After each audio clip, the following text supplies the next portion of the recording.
Welcome to the Chrisman Commentary, Daily Mortgage News Podcast. I'm your host, Robbie Chrisman. Topics on today's episode include final thoughts from MBA Annual in Las Vegas, my interview with Bradley's Jonathan Kolodziej on the evolving enforcement of federal and state consumer financial laws, and in the capital markets, rates, but apps too, continue their creep lower. Today's podcast is brought to you by nCino, makers of the nCino Mortgage Suite for the modern mortgage lender.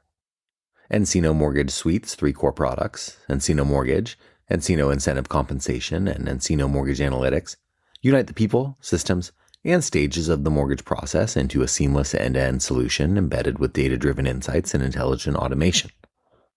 See how nCino can support a homeownership journey that your borrowers and your team will love at nCino.com. Why did the Tibetan monks go to Las Vegas?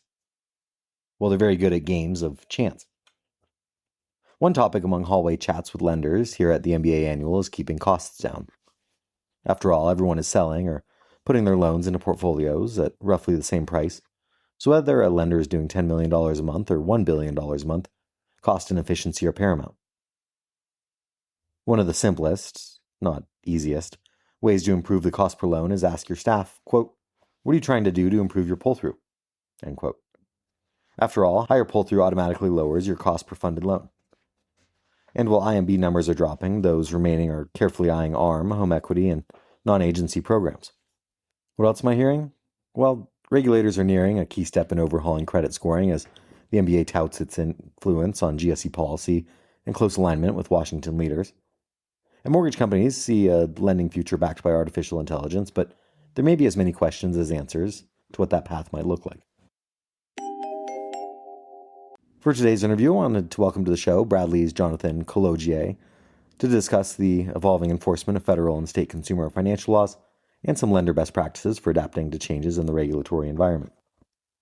He represents all types of consumer financial service providers in regulatory compliance, examination, and enforcement matters. Through this work, he's assisted bank and non-bank mortgage servicers, mortgage originators, debt collectors, depository institutions, credit card issuers, small dollar lenders, reverse mortgage companies, investment firms, and various industry trade associations. The Trump administration, the CFPB, there was all this movement, if you will, in the first half of the year after Trump's inauguration, and things have kind of settled into what I would say is more of a stasis-like environment. Whatever that may be, it still means that the CFPB is probably a shell of its former self. But now that we're 8 months into Trump 2.0, if you will, what's kind of the pulse of the regulatory environment, the CFPB, whatever's emanating from Washington, D.C.? Yeah, great question. I think the pulse is still sort of a wait and see mode. I agree with you. We've gotten to somewhat of a new business as usual status. You know, there's still some litigation and questions about different things, but we now have more information about priorities. We have indications of activity and life at the Bureau from rulemaking sides. There have been some things that have come out, and the agenda came out recently and should get another one soon. We've had indications that exams are restarting up soon. So seems like we are getting closer and closer back to some stasis, as you mentioned, and it's just a wait and see mode of kind of what that actually looks like under this new administration. But certainly a shell of its former self and wildly different priorities from the prior administration. What's kind of top of mind for lenders right now, looking out there at the environment? Where's their focus? Where's their concerns? Where should their energy and attention be? What should it be on?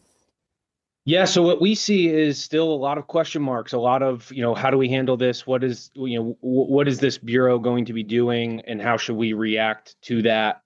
We've seen a lot of kind of internal shifts of priorities and thinking about, strategic investments and strategic initiatives that perhaps were put on hold or there just wasn't a risk appetite for in the past. We're obviously, like most people, I think, still talking to our clients about keeping our nose to the grindstone and thinking about compliance and not acting like just because this administration may be less concerned about different things, different policies.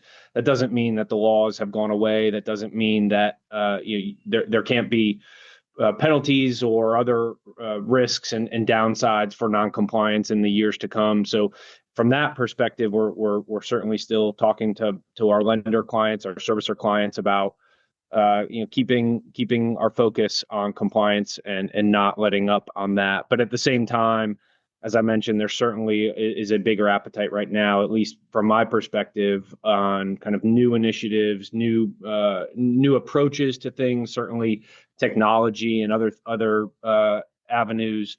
We're seeing a lot more of that, and certainly a bigger appetite towards expanding those types of opportunities. And then, again, from my perspective, it's the managing the risks and navigating compliance of all those things, which is certainly a big challenge. It seems like right now we're going through these kind of recapture wars in the mortgage industry. And so servicing, it's always been important, but right now it's certainly a huge component of the strategy out there for lenders or originators. Can you talk about the CFPB's mortgage servicing rules and kind of how you work with mortgage originators, servicers, and service providers as a result of what the current environment is? Yeah, absolutely. So do a lot of work across the spectrum with some of the largest lenders and largest service providers and largest servicers across the industry. My work sort of stemmed from over a decade ago with the National Mortgage Settlement Servicing Standards and negotiating the terms of that settlement for clients. And then with the advent of the mortgage servicing rules in regulations X and Z, kind of soon thereafter, after those servicing standards were in effect and the large banks were complying with them, it was a matter of retooling operations to make sure that everything from forced place insurance notices, new ARM disclosures, periodic billing statements, and probably the biggest area of overhaul back in 2013 era was default mortgage servicing with early intervention and loss mitigation. Spend a lot of time with our clients kind of navigating all of that. And now we're still working on that. And it's kind of flowing from our prior discussion of the policy and the new administration, a lot of coming out of the COVID era, there's a lot of new initiatives at the investor level, the agency levels, the GSEs towards more streamlined loss mitigation programs. Kind of a never-ending tension and challenge is navigating the new programs that keep coming out or how things shift, how the investors want the servicers to interact with their borrowers and provide relief, and then kind of making sure that square peg fits into the round hole that is our regulatory framework in the mortgage servicing rules. We're also in a period of time where just over a year ago, in the summer of 2024, we had a proposal from the prior CFPB administration to basically completely overhaul that default servicing framework, and had a lot of industry feedback, a lot of feedback from other interested parties, the consumer advocacy groups, even politicians, attorneys general, and everyone, the GSEs as well. All provided comments and seemed to be pretty significant pushback on that prior framework. That has now led to this new administration with the more focus on pulling things back and regulatory reforms and all of that. And we're now facing questions about rescission of discretionary rules and whether or not some of these rules that have now been in place for over almost 12 years now, whether or not some of those might be rescinded by this current administration. And so waiting to see what those future notices of proposed rulemaking look like, or advanced notices of proposed rulemaking look like, and what this administration is trying to or thinking about potentially rescinding. And so that has been an area of a lot of concern, kind of just continuing on the theme of uncertainty in the servicing space. It really, there's an underlying threat there that a lot of the rules, or some of the rules that have been in place now for a long time, and that the industry has tried its best to get used to and comply with and figure out how to make work, whether or not they may be invalidated by the CFPB or a court for various rulemaking authority issues, or just through the normal rulemaking process and the current Trump administration's effort to pull back on regulations broadly across the country. So again, kind of builds on that theme of uncertainty. I'm going to close with two, I don't know if fun is a term to use in a legal discussion, but whimsical questions. How about that? Whimsy. Sure. So you cut your teeth as a young lawyer, helping companies went through the national mortgage settlement.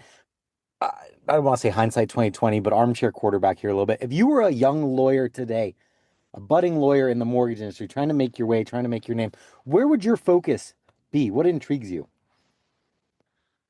Oh, that's a great question. Well, I'm going to probably parrot some advice that I got as a young lawyer, which was at a highest level, figure out a way to make yourself indispensable. And as I was coming up as a young lawyer, it became clear to me that there was an opportunity with all of the post Dodd-Frank rulemakings that were remaking the mortgage industry at large. That despite the fact that I was a brand new baby lawyer, as a new broad, 1,000+ page rulemaking was released, that I was at a level playing field in some respects with kind of the industry veterans in the legal industry, that we had brand new legal structures and regimes that everyone had to figure out how to comply with. It wasn't the kind of thing where, you could a lot of times draw on 30 years or 20 years of experience with, how TILA or RESPA had operated or been interpreted. These were brand new initiatives, and that kind of, in some ways, I felt like leveled the playing field and allowed me to really become, or at least try to develop my expertise in that area. And for me, that was the mortgage servicing rules. And I think we are in a similar time, and there are similar opportunities out there. Obviously, there are big rules related and big issues that are yet to be resolved with data and technology, artificial intelligence, all of that. But there are some pretty big rulemaking initiatives out there, the Dodd-Frank 1071s and the 1033s and all these statutory citations that require different rules and regulations to be issued for personal financial privacy rights or for credit reporting issues. And so my advice to young attorneys or young people interested in the compliance space or legal area, particularly as it relates to mortgage, is to just really dive in on some of those new initiatives, because they're, again, the advantage of the industry veterans is lessened there, as opposed to trying to jump in an area that has been well thought out and well researched and experienced by others. There continue to be these opportunities with new laws, new regulations, and staying on top of that really provides a good opportunity for folks to build out expertise and again minimize any other advantages of history and experience that others may have. And finally, before I let you go today, I've enjoyed this immensely, so thank you. But anything out there you're hearing that makes you kind of cock your head or say, why aren't more people talking about this? This is a big deal and it's not getting the proper attention that it should be. Oh yeah, and this is where I'm going to get into kind of lawyer and compliance nerd space. But yeah, well, I've been talking for a while now, I guess over a year. But the Supreme Court case of Loper Bright came out over a year ago, and basically lessened the deference that a court is supposed to give to an agency interpretation of a particular law. We kind of related to that, we saw the CFPB rescind a whole bunch of guidance documents, and that was a little bit of a big shock to a lot of people, seeing that everything that we had relied upon was rescinded in mass. But ultimately, going back to that Loper Bright decision, that guidance was going to be given less deference by courts, and really the court is charged with determining what the best interpretation of the statute is. And I feel like that the implications of that decision have not yet, we haven't seen the end of it, and we'll continue to see the implications trickle down over time. I think there are instances where we will see entire regulations be rescinded because the agency who promulgated them many times a decade or more ago, in a time when they were given deference for their interpretation of what their authority may have been. Now, I think a new court may look at that and say the best interpretation of the statute doesn't give you that authority, and therefore the entire regulation may have to be invalidated. So we could see that through the courts, and we're seeing the CFPB maybe grapple with that in a couple areas as well. So I think the the fallout, if you will, of that Loper Bright decision and the authority and the deference that we give to agency interpretations, and for my purposes, that really falls on the CFPB, and we can look at a variety of mortgage related guidance documents or mortgage regulations that may be subject to this. But I feel like there is a lot of underlying uncertainty out there, which always presents risk and hasn't really been appreciated or gotten quite the attention. And the last thing I'll say on that, something I've talked a lot about and written some articles on, is I do think we're in a unique time where the solution to that uncertainty could be remedied or could be achieved. And that's really through statutory reform, going in and reforming Congress, obviously reforming RESPA, amending TILA, addressing some of these uncertainties in terms of agency authority or substantive requirements that they want. We need Congress to do a better job in a lot of places in particular, in light of this new Loper Bright standard and way of thinking. We need a better job from Congress to clean some of that up, and that would eliminate a lot of risk. And I think that would be beneficial. And there's a lot of areas where I think all sides of the aisle, whether it be the consumer side, the industry side, left versus right, I think there could be a lot of agreement to amend and reform some of our federal consumer financial statutes in order to benefit everybody, in particular our servicers and lenders. And so that's the solution to this problem that I think has been underlying things for over a year now, stemming from that Loper Bright Supreme Court decision. Yes, you can't swing a dead cat around a mortgage industry legal discussion without hearing the phrase Loper Bright. It's certainly something that a lot of people in the legal side of things in this industry are paying attention to. So it's probably behooves the general mortgage industry to follow suit there as well. Jonathan, I really appreciate the time, man. I enjoy this. I'd love to have you back on the show as there's always new legal or regulatory developments. Never a dull moment under this administration. So thank you very much. Thanks, Robbie. I really appreciate it and happy to come on whenever I can. A slowing economy means lower rates, and a government shutdown, now the second longest in history, slows the economy. Unfortunately, a slowing economy with labor problems also means gradually fewer qualified applicants. A furloughed government employee isn't buying a home. Turning to rates, there isn't much to report out there, with no noteworthy domestic or international data to influence sentiment yesterday. Bond yields were pressured lower again, pushing the 10-year yield past its low from last week to a level not seen since early April. The secured overnight financing rate dipped again, a welcome sight, and the first look at October prepayments, which will be released Thursday, November 6th, estimated Fannie 30 speeds jumping 14% on average, largely due to increased refinancings and higher coupons. Today's economic calendar kicked off with mortgage applications decreasing 0.3% from 1 week earlier, according to data from the Mortgage Bankers Association's weekly mortgage application survey. Later today brings some Treasury activity in the form of an auction of $13 billion reopened 20-year bonds and a buyback in 2 to 3 year coupons for up to $4 billion. And, despite the Fed blackout period, Fed Governor Barr will deliver pre-recorded remarks at a conference hosted by the St. Louis Fed. Earnings also continue on Wall Street. We began the day with agency MBS prices a touch better than Tuesday's close, the 2-year yielding 3.45 and the 10-year yielding 3.95 after closing yesterday at 3.96%. Let's wrap up with a joke and some housekeeping. A man is panhandling outside a casino here in Vegas and approaches a well-dressed couple thinking they have some cash, asking, "Please, could you spare $10? You see, my wife is sick and needs an operation. My insurance won't cover it all, and I need to come up with $25,000 to pay the hospital before they'll even consider scheduling her surgery." The well-dressed man looks at the panhandler and scowls. "Bah, if I give you $10, you'll just put it into a slot machine." To which the panhandler said, "No, I already have gambling money." Thanks again to nCino for sponsoring this week's podcast. nCino's Net Mortgage Suite for the modern mortgage lender includes 3 core products: nCino Mortgage, nCino Incentive Compensation, and nCino Mortgage Analytics, uniting the people, systems, and stages of the mortgage process into a seamless end-to-end solution embedded with data-driven insights and intelligent automation. To learn more, visit nCino.com.